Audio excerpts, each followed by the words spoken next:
Morning guys! Hello, hello! Reflex ko lang po ito. Skin Perfection na new packaging. Ayan. Okay. Para hindi po kayo mabibigla kasi maraming nagtatanong kung baka iba na daw itong laman. Eh hindi po. Nag-new packaging lang po sila. Ayan.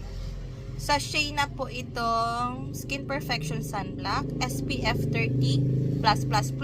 Ayan. Bongga na. Ito po yung Kojic soap nila, naka-pillow pack na. Ayan. Tsaka ito po yung toner, same packaging pa rin. It's 60 ml. And same packaging pa rin po itong rejuvenating cream nila. Ayan. Bagong stocks po mga ito. Fresh na fresh, gaya nyo. Ayan. Hindi po siya nag-discolor.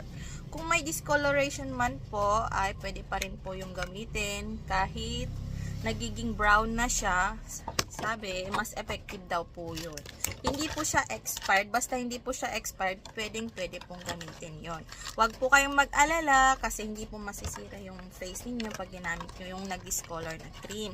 Kasi based on my experience, ginagamit ko rin po yung mga discolored na cream. At mas mabilis din po siyang mag-peel sa face. Ayan lang po.